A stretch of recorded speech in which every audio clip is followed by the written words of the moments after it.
Hello बच्चों, चलो question पढ़ते हैं। For the question two statements are given, one labelled assertion and the other labeled as reason. Select the correct answer to these questions from A, B, C and D as given below. Both A and R are true. R is correct explanation of A. Both A and R are true, but R is not correct explanation of A. A is true but R is false, and A is false but R is also false. तो यहाँ पे देखो, सबसे पहले की concept किसका है? Transformer का। यहाँ पे ट्रांसफॉर्मर का वर्किंग समझना है, तो की कॉन्सेप्ट है ऑफ ट्रांसफॉर्मर। ट्रांसफॉर्मर तो ट्रांसफॉर्मर में सबसे पहले एक चीज समझते हैं। देखो, यहाँ पे हम समझेंगे कि इन अ ट्रांसफॉर्मर ये एक होती है प्राइमरी साइड,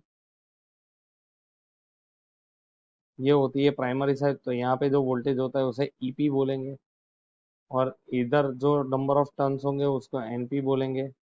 और यहाँ पे दूसरी होती है तुम्हारी ईएस, यहाँ पे नंबर ऑफ टर्न्स होते हैं एनएस, ये भी इस तरीके से। तो यहाँ पे वोल्टेज इंड्यूस होता है जब यहाँ का मैग्नेटिक फ्लक्स इसके साथ लिंक होता है, ठीक है, म्यूचुअल इंडक्शन की वजह से।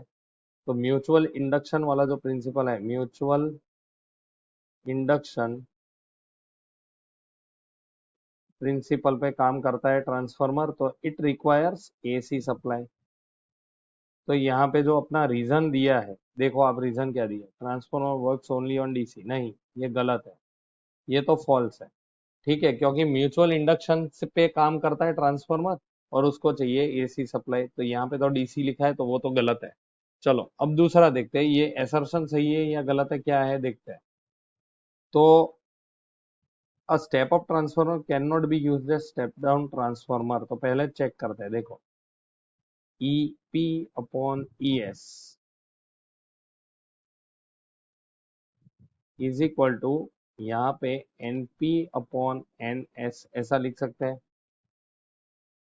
तो if the number of turns of primary are more then the voltage of primary side is more, तो इसके ऊपर से अपन लिख सकते हैं कि voltage is directly proportional to the number of turns. ठीक है, तो इस हिसाब से देखो, अब स्टेप अप ट्रांसफार्मर है तो एन पी जो है वो ऑलवेज आपका होगा, स्टेप अप है तो N P will be less than N S, क्योंकि सेकेंडरी टर्न्स ज्यादा होंगे। तो इसके ऊपर से हमें पता चलता है EP would be less than ES.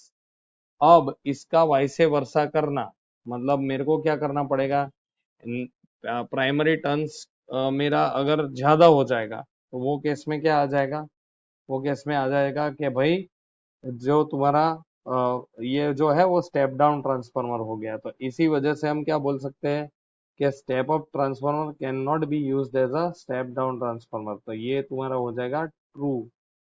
क्या हो जाएगा? ट्रू। तो यहाँ पे अपना सही आंसर क्या आएगा? A is true but R is false. ठीक है, तो ये हमारा फाइनल सॉल्यूशन होगा बच्चों। Hope you understood. Thank you and best of